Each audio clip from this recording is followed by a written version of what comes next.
You need to forgive the person that missed the sign, that built a life, that practically moved cities, that gave up everything they are. You need to forgive that person because, you know, because not only was it affecting my life, it was affecting my home life too.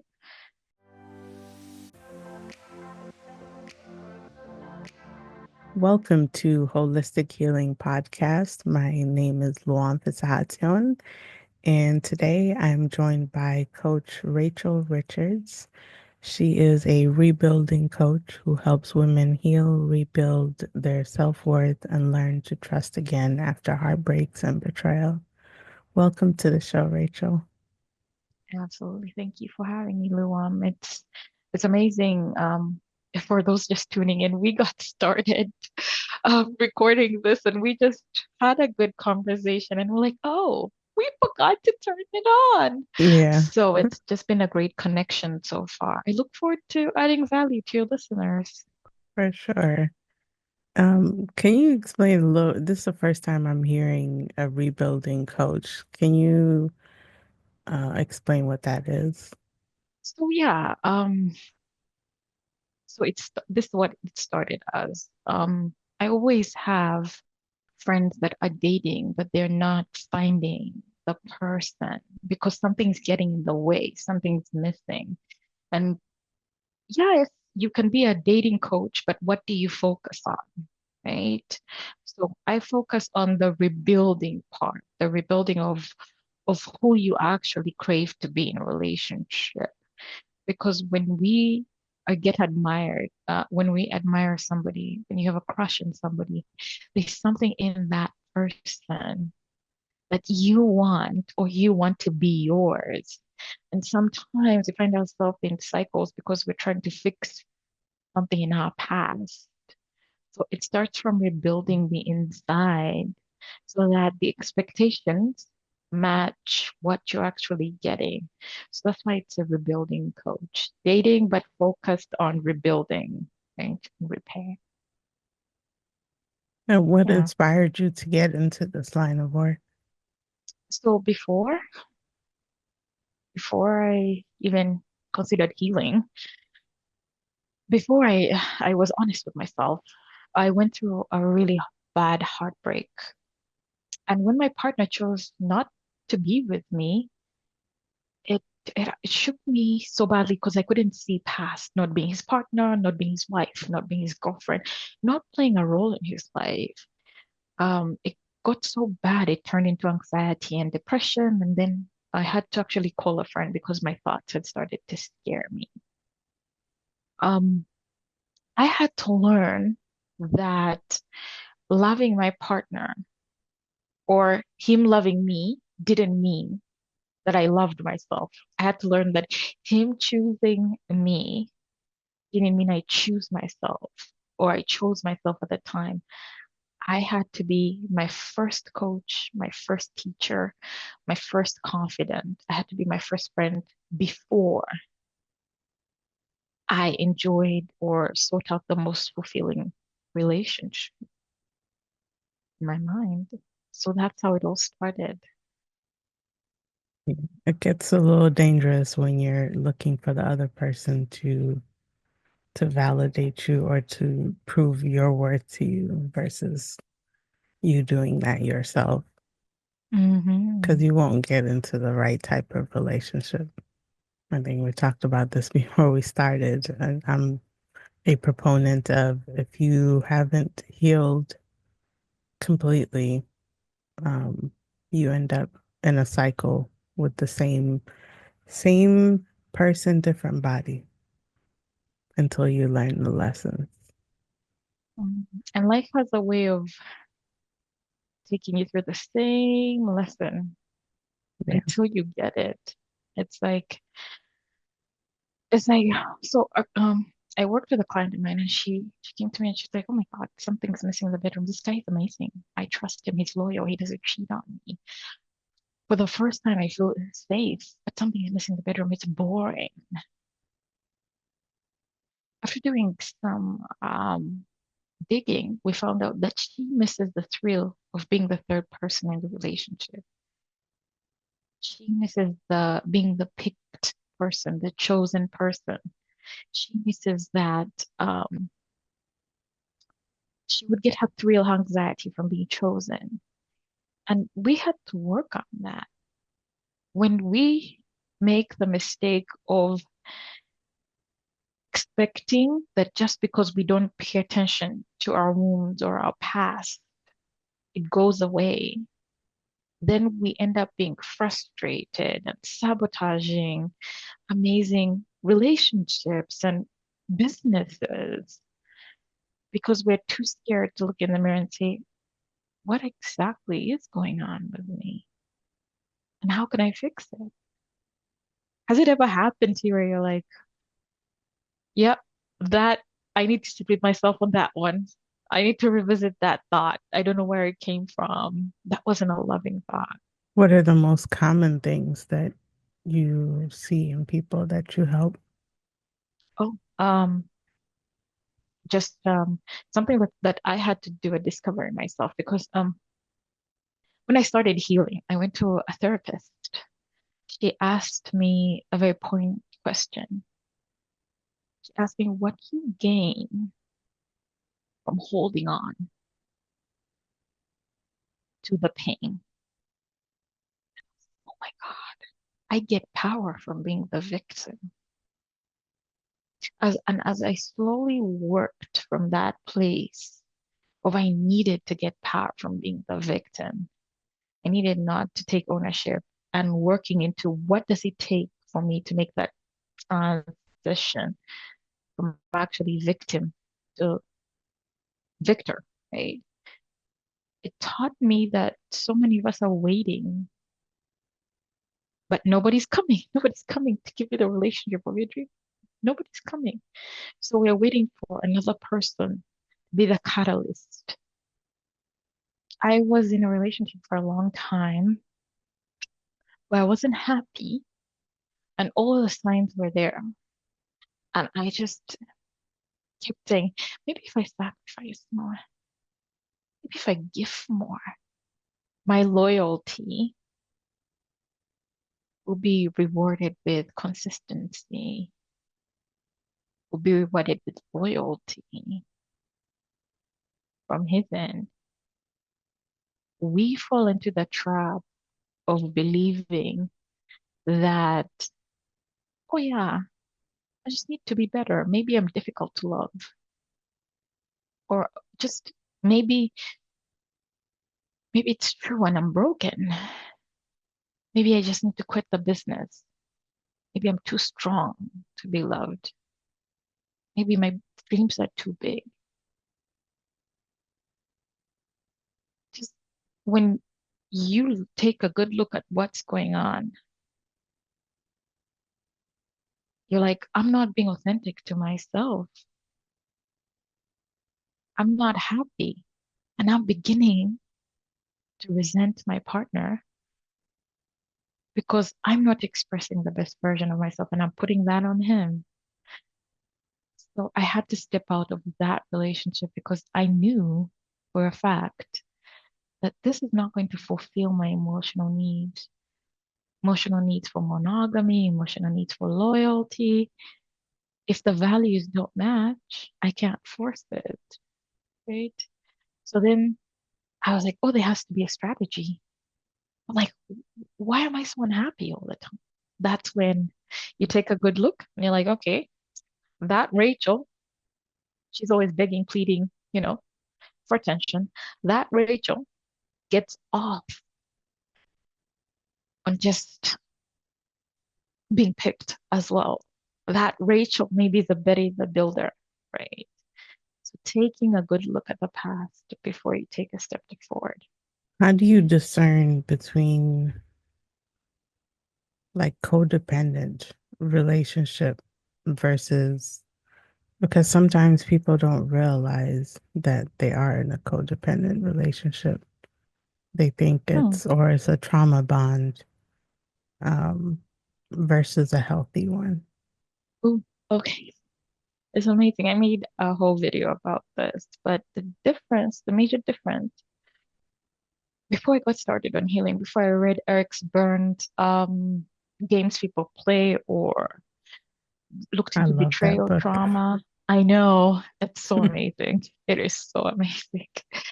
I fell for the lie that oh, I thought that we all see love the same way, right? Um, I fell for the lie that, oh yeah, I can fix him with my love, right? Um, I had to learn that I can't go, however much I love somebody, I can't go into their childhood and teach them what a healthy version of love is. So all the manipulation, all the guilt tripping, and all the victim mentality, alligator tears, lack of communication that came with the trauma bond, and no need for change as compared to what a healthy relationship looks like, where there's open communication, where there's support, where there's autonomy, where there's a healthy balance, and where you feel like your emotional needs are met.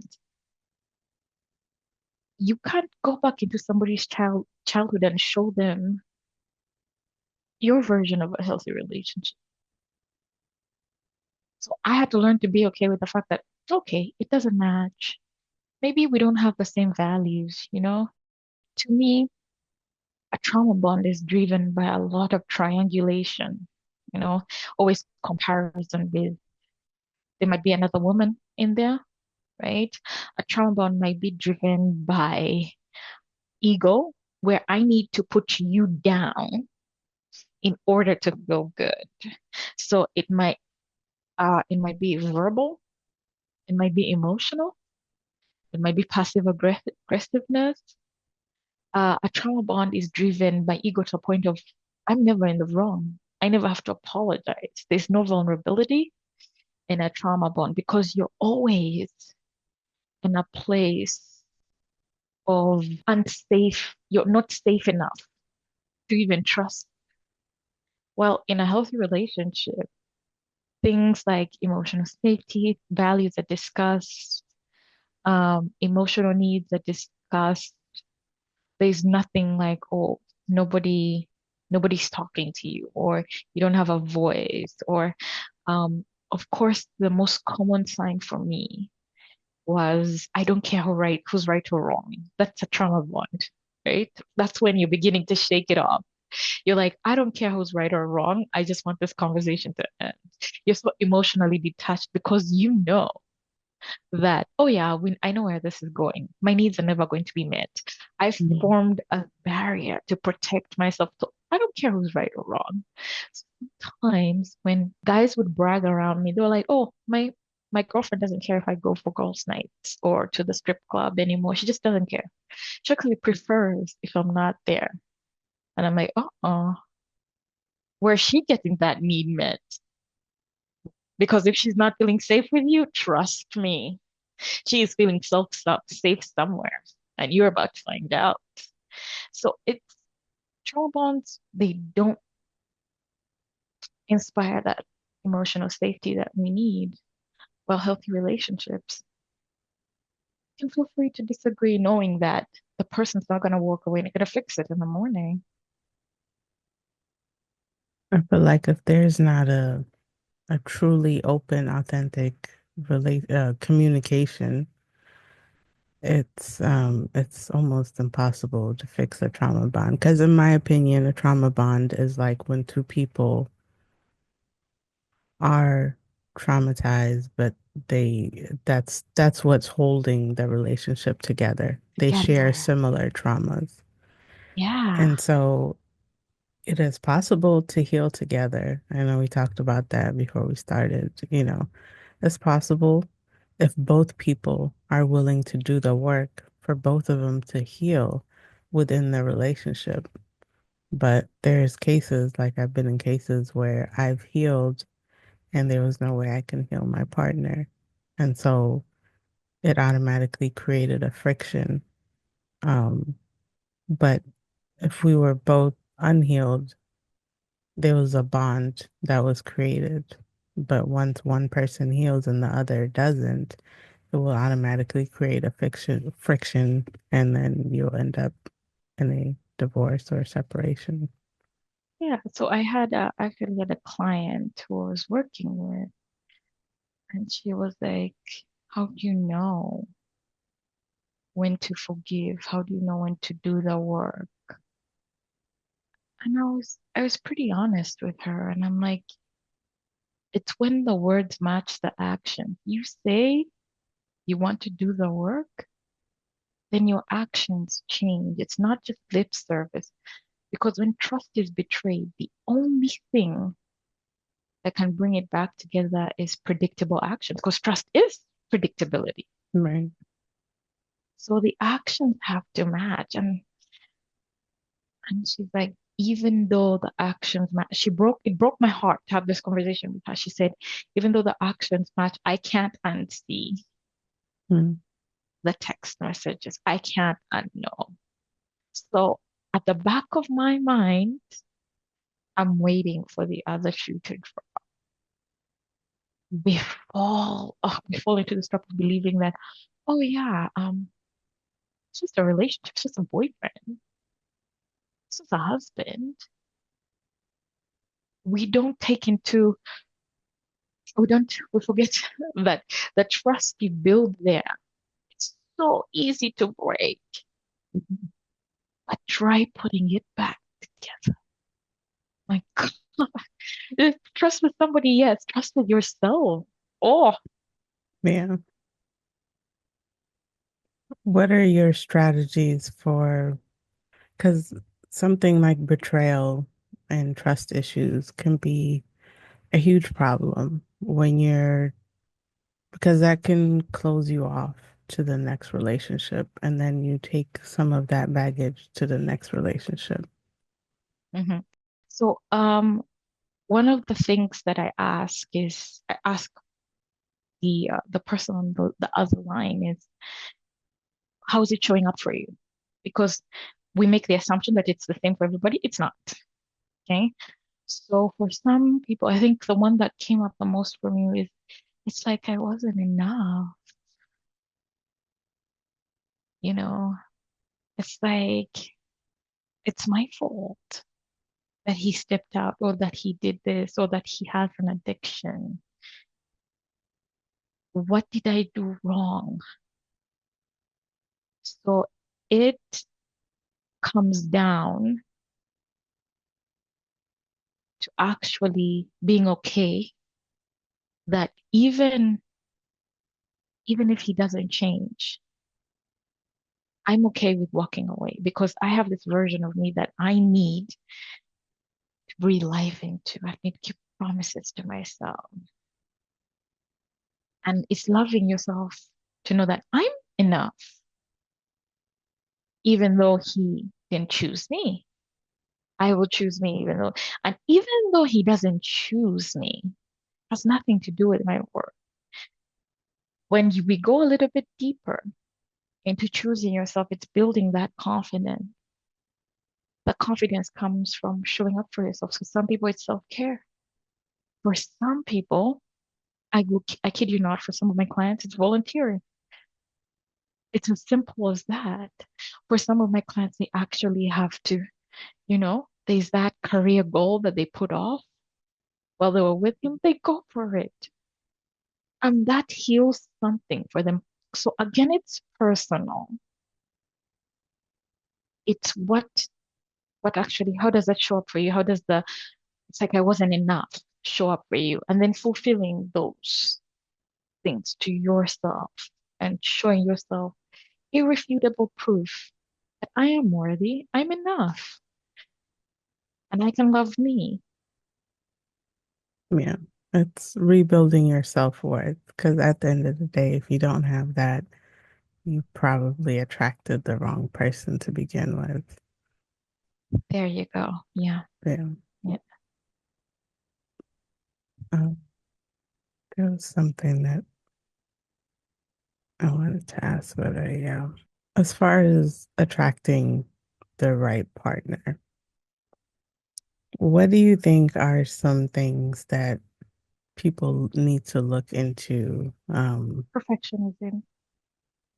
What They do you need the mean by first that? day. Sometimes we forget to give ourselves grace to learn, grace to fail. We're expecting the first date to be the only date. We're expecting not to be triggered by something we've been working on for years, forgetting that we need to exercise that muscle. And when we fall short or when we fall down, we're so hard on ourselves compared to other people. The grace we extend to other people compared to ourselves, oh my God, that's night and day. Yeah. So I think going out back into to dating, I always talk about you're looking for the aha moment. You're not looking for everything to be perfect. Because yes, some people go on dates, and the biggest problem is after the date, even though the date has gone well, I feel the need to self-sabotage because I just never want to feel that pain again. I don't want to feel, I trusted once before, right? So Mm. it's looking for the aha. Oh, aha, that felt good.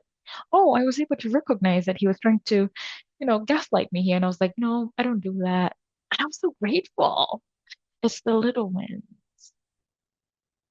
It's not the big macro goal. It's the small things. It's, oh, during my lunch break, I connected with three people. Look at me go.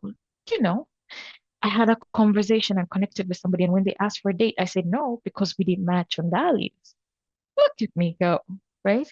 It's the macro. And it's letting go of the expectation that I'm not allowed to fail. But it's leaning into the part of me that I give myself grace to be human, to have bad days, but to pick myself up. You work with people that are married or couples, or just mostly people that are looking for love? So, okay, so this is weird, but I tend to attract a lot of people I've worked with are moms going through a divorce. They have little kids. They've been through a divorce, and it's you know, I don't want to trust again. A lot of other people that I work with are in a toxic relationship and they just they know something is missing, but they don't know how they're going to live without the trauma bond because it's so addictive, right? So rebuilding can happen at that point of where I don't think we're meant to be together point, or it can happen of it's over, but where do I go from here? You know? So both places I've had clients come to me. Most of the time, I feel very fulfilled. I have to say, feel very fulfilled when working with moms because they don't believe it. I'm so shocked.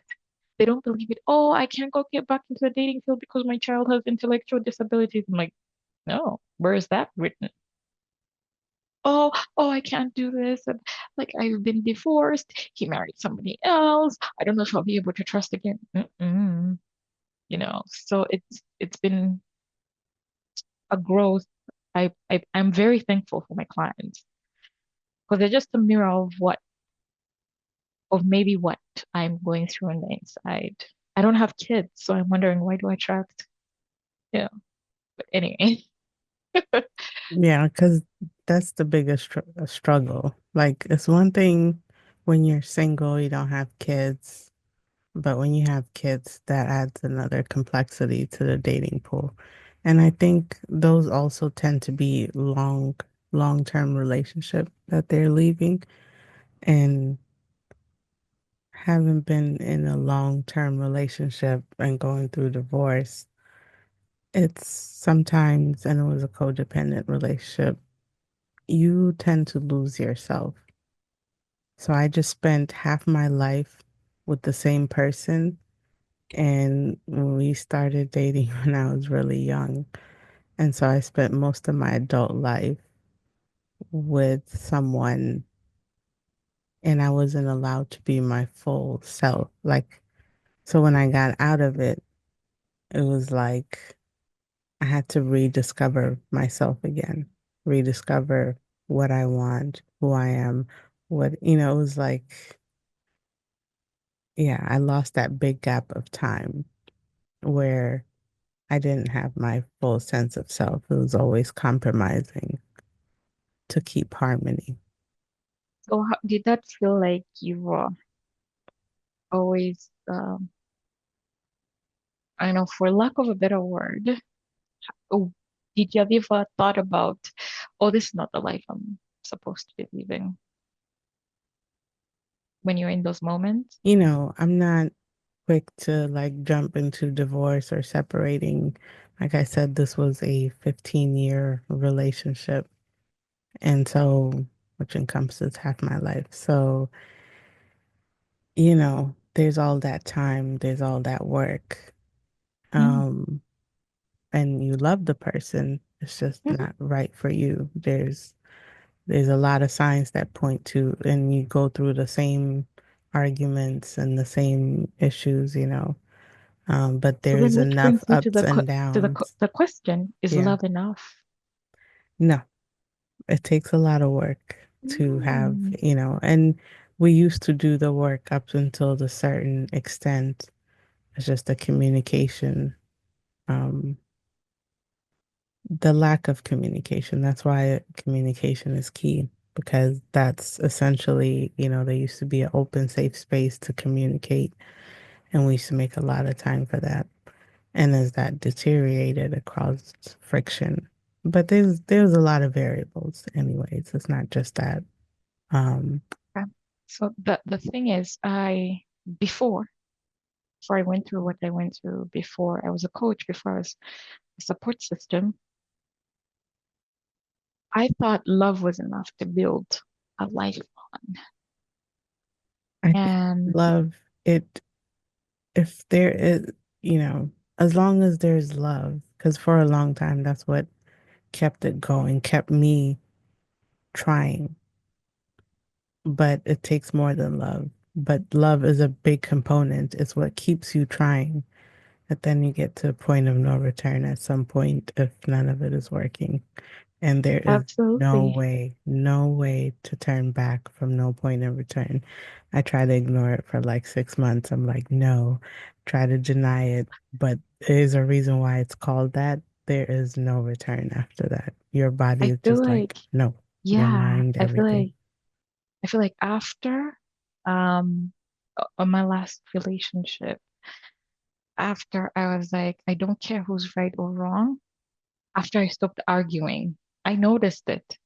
Like there are times when I was so passionate about getting him to change, getting him to pull his weight, getting him to communicate, getting him to problem solve with me. I was so passionate about it at some point. And then after some time, I kid you not, after some time, I was like, I don't care. Do you? And I was like, that is when I felt like I was asking and there was no action. And at some point, I realized it's not him. That's not the relationship he's looking for.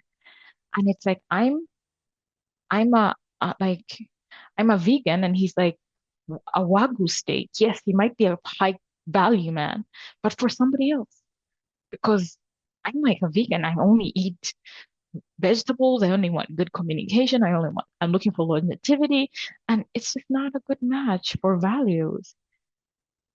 At some point, I am grateful.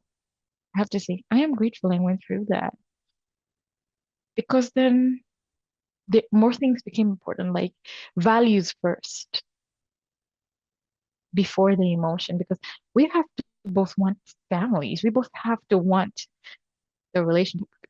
I used to think, oh yeah, relationships are some the test of time. They're perfect. They don't have any problems.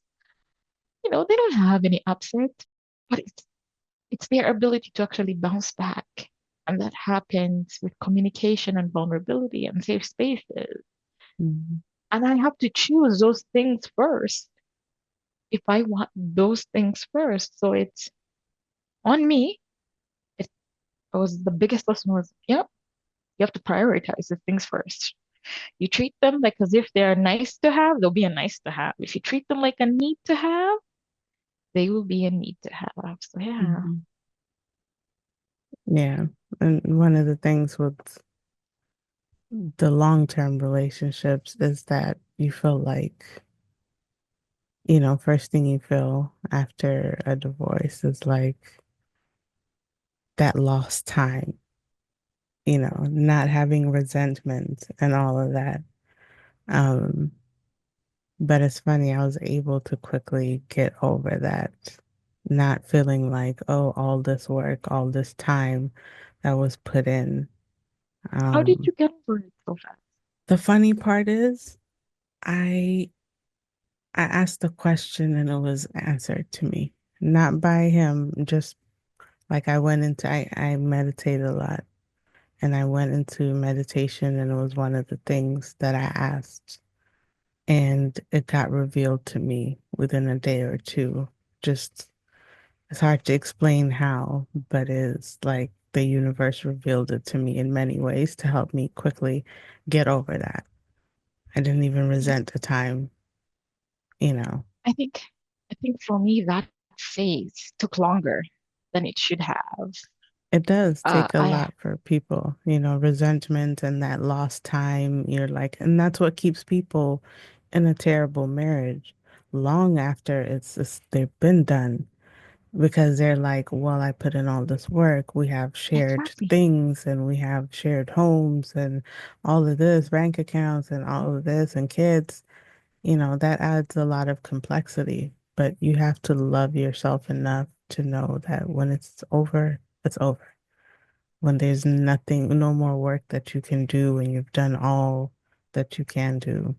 And that's the whole thing about, like I said, when you get to that point of no return, there is no way you can lie to There's yourself. no way. No way. And for women it's like I've seen couples that are trying to build after a man has been unfaithful. On my end, I've experienced it, and I can tell when the girl's at a point of no return. Even um because I had the ability to shadow some sessions, and I could see the woman was so removed from the therapy session. She just kept saying, "Well, 3 years ago I asked for this session. I mean, I don't know what to say. I don't know what to do." And the therapist keeps asking her, "What do you need?" And she's like, "No, I don't know. I just don't need this." And I can see how removed she is. But at that point, him seeing that, he's more motivated to try to get her back. And I'm like, it should have happened earlier. Sometimes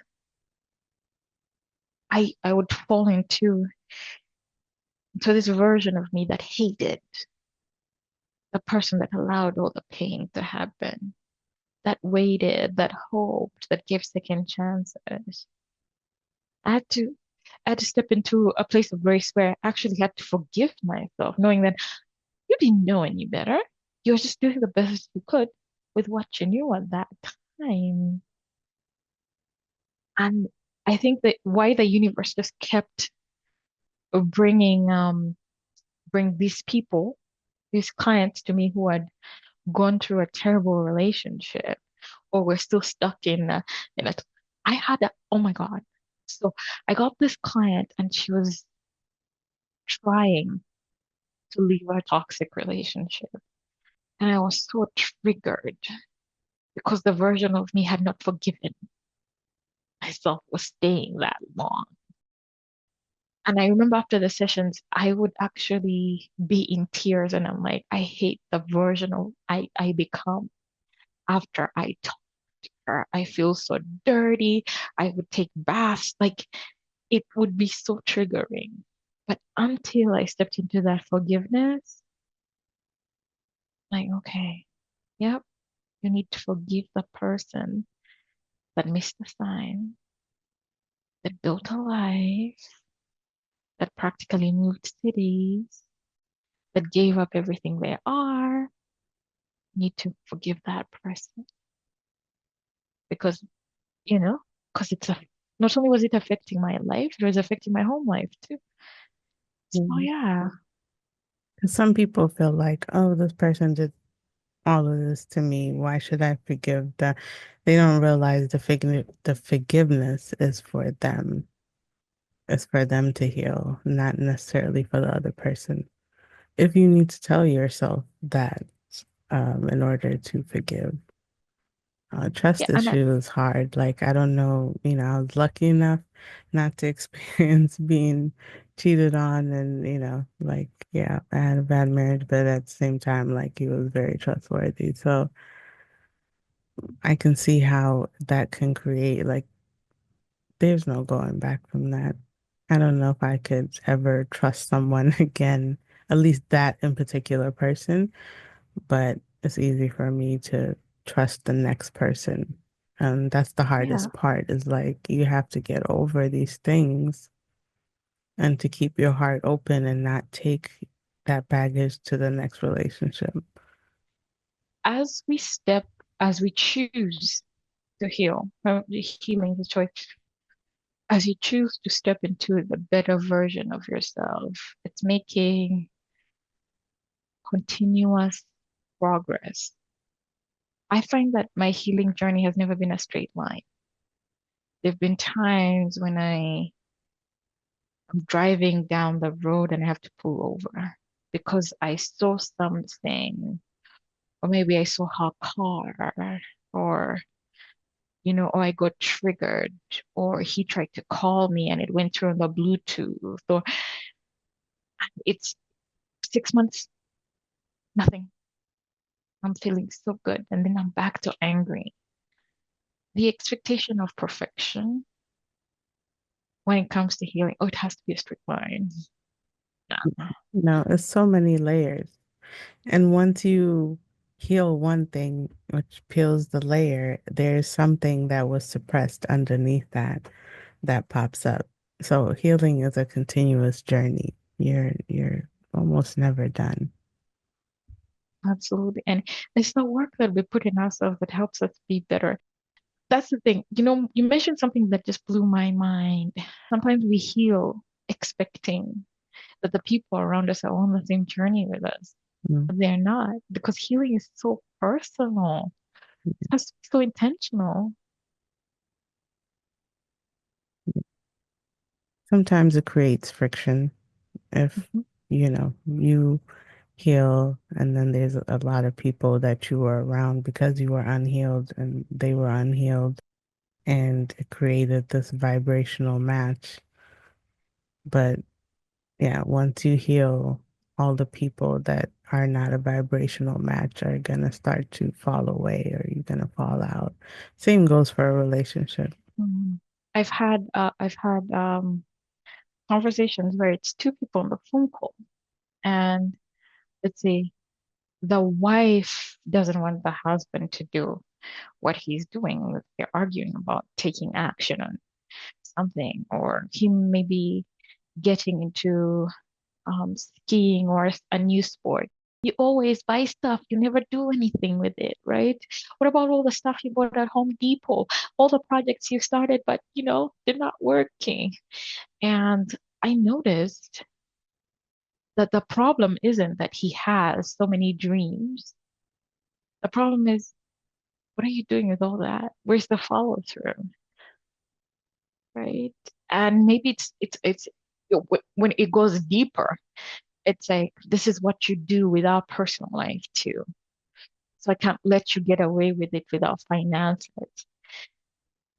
When we talk about healing as a unit, like God, healing as a unit has to do with safe accountability, not just safe accountability, but also a third person might have to be present to mediate that. Mm. because I can see how anger can get in the way. I can see how emotions can get in the way of that process. Yeah, So especially yeah. when you get deep into these having the same arguments and the cycles for so long, at that point you're gonna need someone. And the funny part is most therapists say they come to me when it's too late. And it's always the same response. The guy's like, "Where is this coming from?" Like we've been communicating. And so, yeah, most people wait until it's too late to go to a therapist. hmm So I'm studying somebody for a project that I am working on when it comes to safe accountability and just being able to watch the way she builds trust with children, right? Because she told me as a teacher, if the children love you, you're gonna have a great year. But even just small things like if the hamster dies, being honest that the hamster died, or just being, if you make a promise that, or you guys are going to go on a field trip, it's communicating that. And if there are any upsets, fixing it. When I saw how she creates safe accountability with these 8-year-olds, I was so blown out of my mind. And I'm like, that's that's a form of healing. Because sometimes for those children, you're the only safe thing they have. And the fact that she told me your school year depends on this safe zone you have with your kids. When you extend, it costs you to Mm. extend trust because you have to go first. And sometimes when you've been hurt, you're coming with all these walls. And sometimes we see people who have hurt, however, been hurt, put their partners through tests, tribulations. You have to suffer for this. You have to do this. And sometimes that sabotages the relationship because on the inside, you're trying to make somebody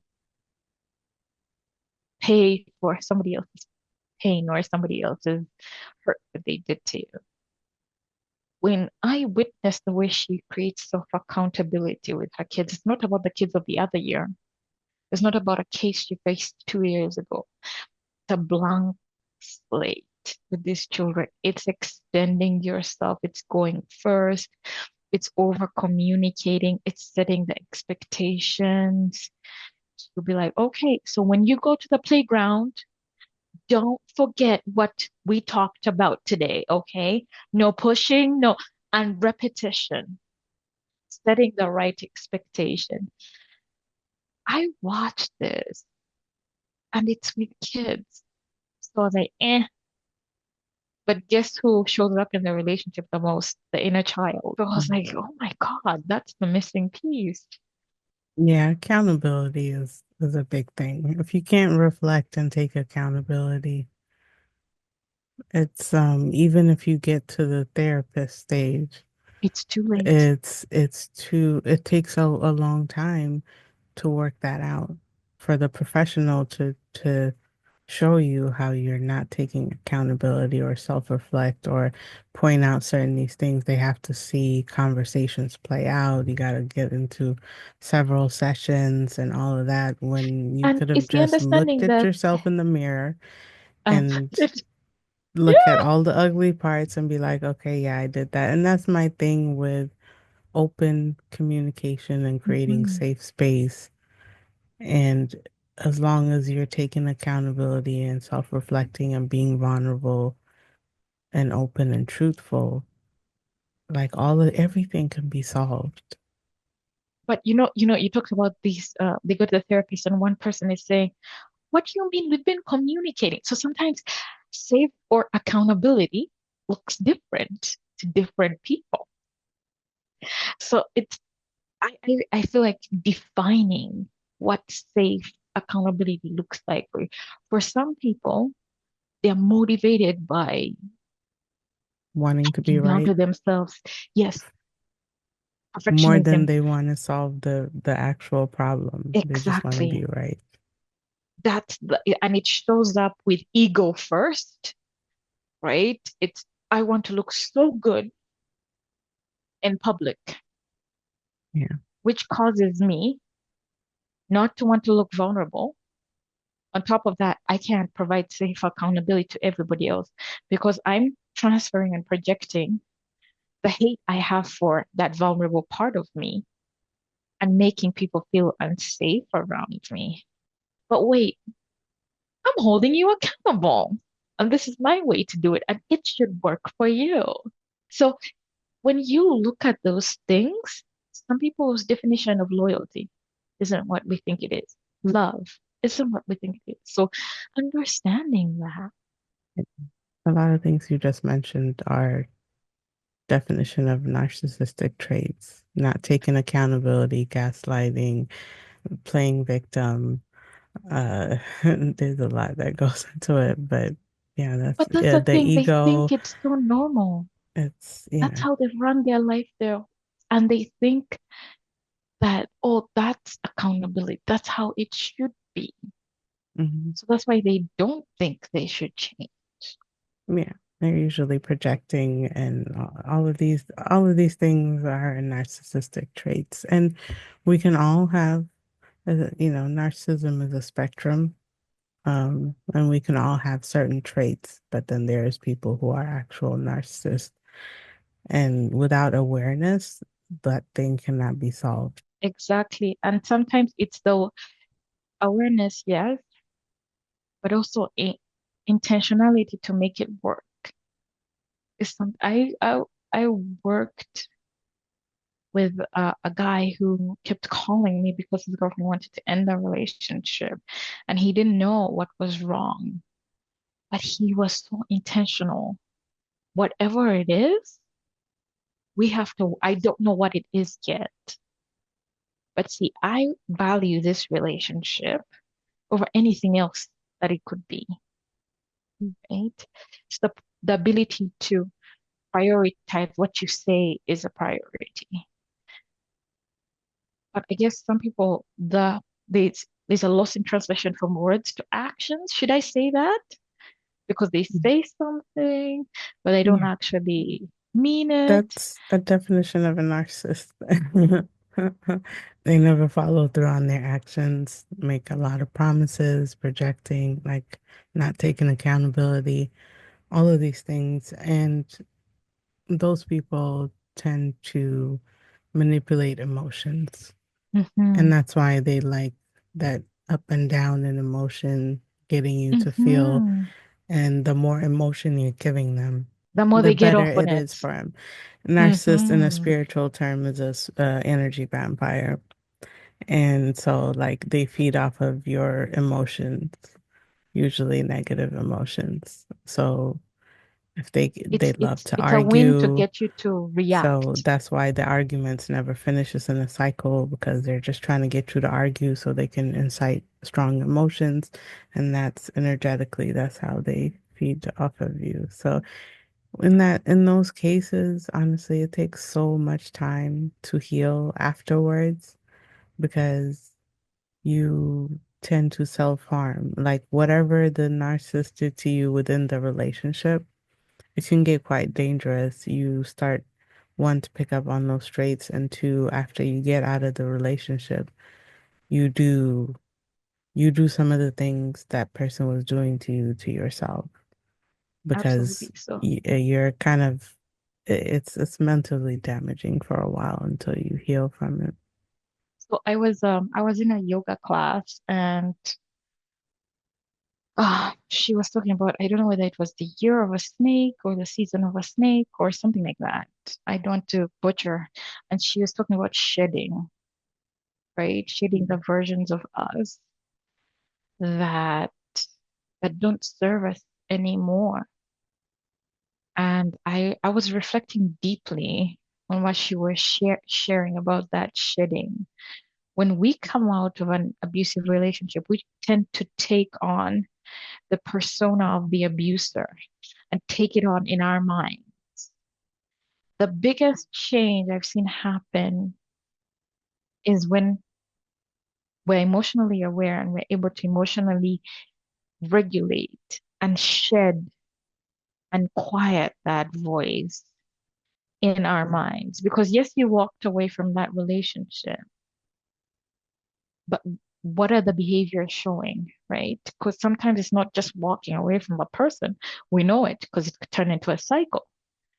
It's actually shedding the person that accepted that, that incubated that treatment. And of course, yes, that is work on its own.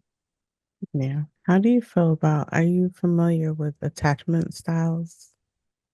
Yes, a little bit. I think I was anxious, avoidant. Hmm.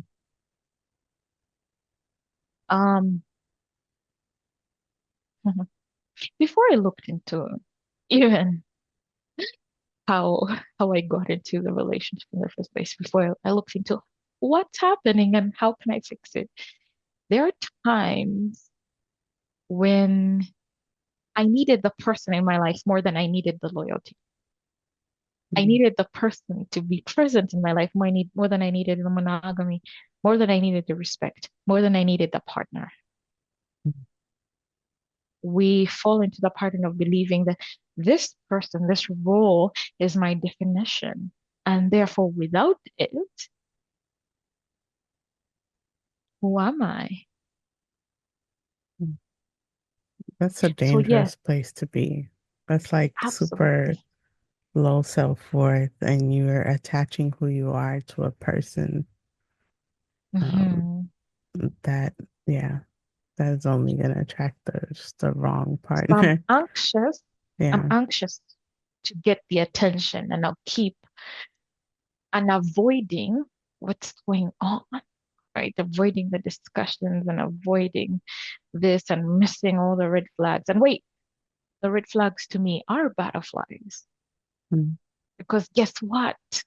I'm the third person in the relationship, but he's choosing me. And I've always wanted to be chosen. And that red flag is my butterflies. So when you look at attachment styles, I like to look at it from a place of it's not about the label. No, no, no. It's not about the label. It's how it shows up for you. Because we can definitely say, oh, I want a high value partner. But what is a high value partner to you? You know, Everybody has different values, so you have to figure that exactly. out. Exactly. So some people say, oh, I'm anxious avoidant, but I'm looking for a secure attachment. And I'm like, what's secure to you? I have to get a little bit deeper because again, I've learned people don't define loyalty the same way. People don't define love the same way. People don't define security the same way. For some people, security is just, I just want him to keep his promises. That will make me feel safe in a relationship. Well, I feel like attachment style is more how you handle situations versus, I guess, how, yeah, it's, but I know, I think avoid, anxious and avoidant, I think that's more of a trauma-based thing. How is how you regulate, right? At some point, you want that closeness in the beginning, that's the anxious. And then when you get that closeness, sometimes you push back because you've had, Oh, yes, and I we want can it, I want change it, I over want it. time.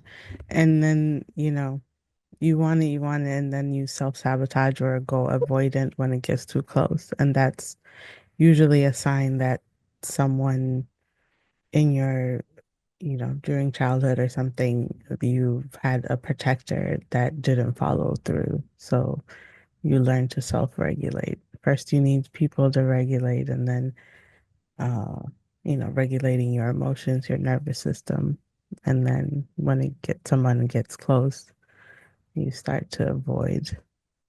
So it's usually like a trauma-based attachment style. Yeah, that's so true. Because I will tell you for sure, nobody wants to be lonely. Mm. We all want love, but some people are like, I can't handle it. What if I give him a chance and he breaks my heart? And it's, I want it, I want it, I want it. But because of what I've been through, or because of my last relationship, maybe I don't want it as much, you know?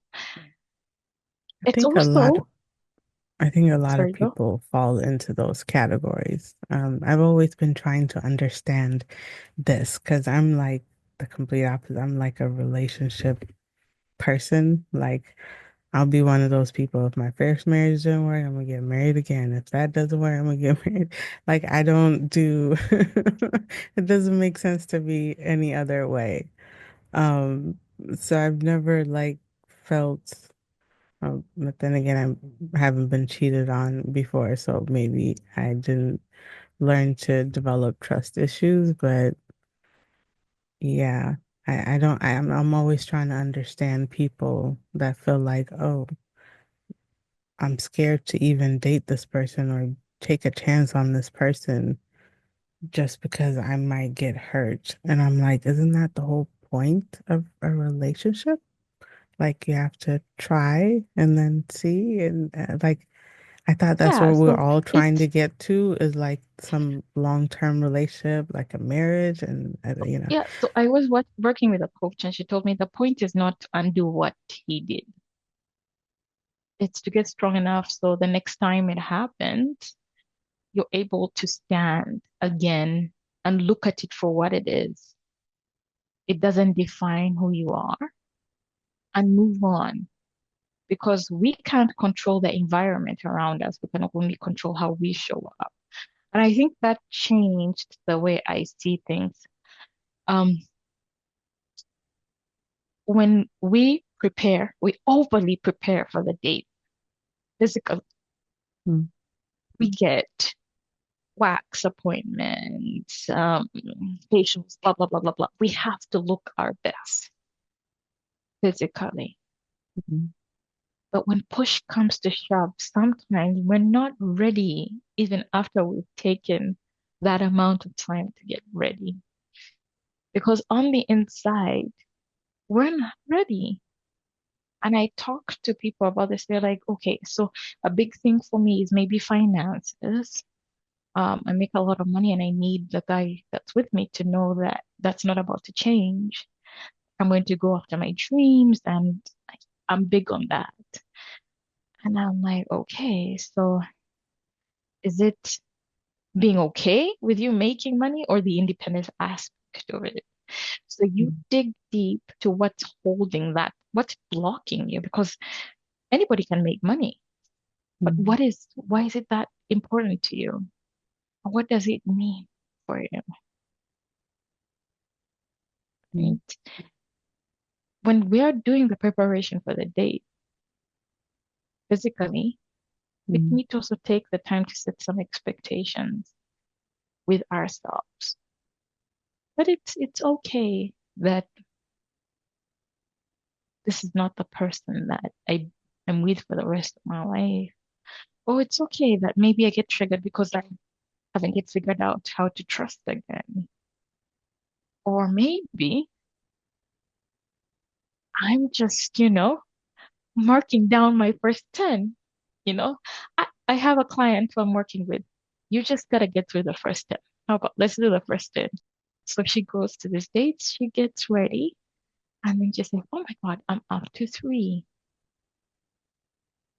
We have to get into the habit of seeking connection first mm, before anything else. And sometimes it happens right away, and other times it takes time to build. So yes, some people are lucky enough to not have gone through what we've been through, which is, oh my God, I am so jealous of that. But then again, I wouldn't take back what I've been through because it makes me who I am. Don't get it wrong. mm, I wouldn't take back what I've been through. But to have a blank slate and to be all for it And if he's the one right away to get on the flight, and move continents for him the way I did before without that fear, I I want to be that person. But a part of me is always like, okay, we need to take care of us first because we know those things are important first. So yes, to both people, I'm like, oh my God, I can't I can't imagine what it's like to be you. I mean, I can't imagine what it's not like to be me. Yeah, it's important to know some of your non-negotiables and some of your values, Mhm. but some people get too crazy with that. I've known women that have a long list, and it's like, good luck. Is that because Um, sometimes the long list is not, it doesn't become some of a those things don't even non-negotiable. It matter. just, yeah, it Yeah. becomes the reason why we're Hmm. just validating staying in Yeah. our cage. Because as we write that list, it's not, it's not reasons he is inadequate. It's reasons I need to stay away from dating. And Mhm. psychologically, we're failing to see that. Yeah. And with the whole money aspect, it does, I used to always feel like money doesn't matter in a relationship. But sometimes if a woman makes more than the man, there's that insecurity. I don't think it happens the other way around. I think women are okay with a Oh, man making more, oh, but when woman makes more than a man, their insecurities, no matter how much they say it doesn't matter, there are cases I've been through this issue where it matters and it starts to seep in so many ways. Their insecurities start to slowly, and some of it is unconscious and some of it if is you don't mind me conscious. asking, how did it show up? Because it shows up in different ways. It took me a while to notice, um, because I was like, okay, no, he doesn't care about that. We're good. My money's your money. But after so long, you start to realize the little signs of sabotage and, you know, jealousy, everything coming from insecurity to sabotaging different things because secretly he was scared that if I, you know, kept getting successful, there's that pulling you back whenever you start to take off because like I don't make as much money, so how am I gonna keep? She's just gonna go off. Or, there's a lot of different ways. It wasn't even just my career, but just little things whenever I would try to I was gaining success, whether it's in my career, whether it's in my health or fitness or anything that make him feel like, okay, if she gets these things and I'm not caught up, whatever that means to him, then she's gonna Yeah. leave me. So So that I think, insecurity, it doesn't matter what you do at this point. Like you can do everything to make this person feel better and to let them know like I wouldn't leave you because of that. I'm here. I'm but it trying to help comes you. from, I'm literally mm, helping you build your dream on mm, top of trying to do my career. But it's not, there's nothing you can do to fix that person's insecurity if they're not willing to look at that and yeah. take But accountability. it's in the opposite with some clients I've worked with. After the divorce, the husband took everything. So you can imagine her trying to trust again financially, even though the man makes more than her. So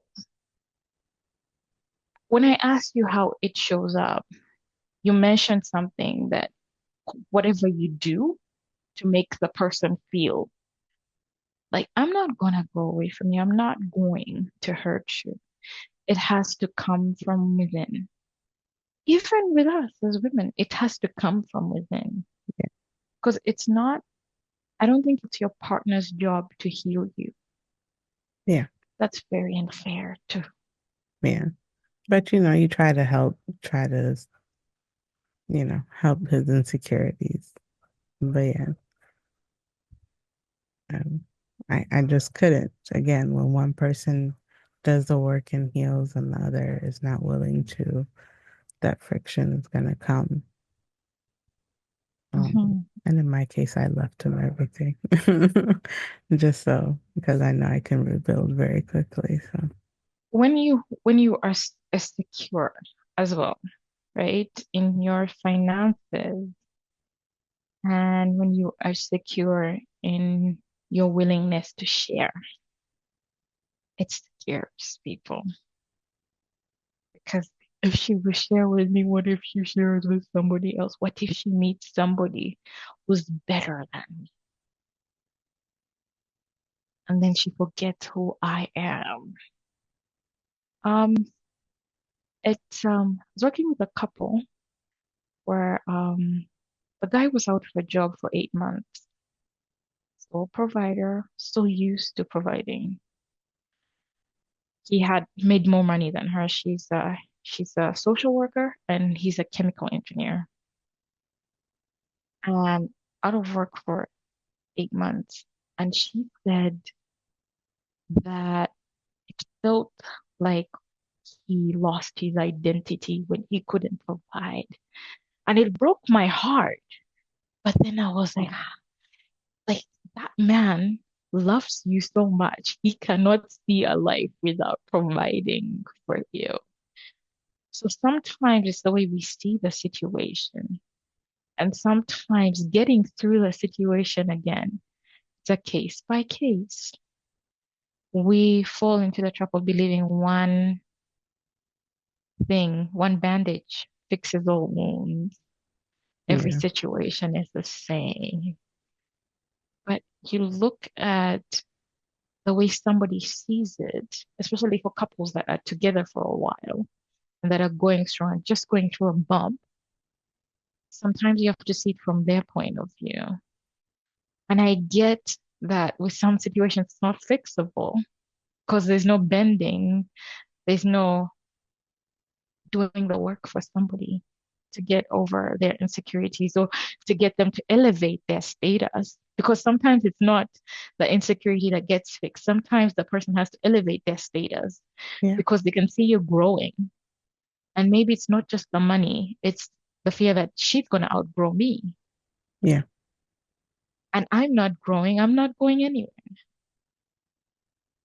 So I talk about this and how it's the law of an autonomy, where partners need to see themselves achieving their goals independently as well as a team and be okay with that.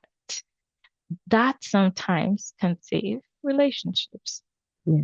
That if having I'm your working. Yeah. independence is so important. That's why I was saying I I didn't necessarily have that in my relationship. And so and it was such a long relationship that when I got out of it, I was like, I had to rediscover myself again because I spent most of my adult life in the same relationship. And I wasn't able to be fully independent. Um, Mhm. like I was independent, but he was codependent. So he didn't allow me to be independent. It was always like kind of attached at the hip almost, and just didn't give me enough freedom to be me. Um, so that having your own independence, and then we did a lot of things together. We built, we did business together, we lived together, we were best friends, and it just became this very codependent, didn't allow each other to have if I do something independent, he might join me on it, or, like it's having that independence in each relationship is in a relationship is very important because that allows you some space. It also allows you some versatility. Like now you get that time apart. So when you come together, You you can, enjoy. yeah, you enjoy. You're Mm. like, yeah, fill me in on what's going on in your world versus like you're living in the same world all day, every day. And yeah. And so I'll say this because I know we're out of time, but I'll say this quickly.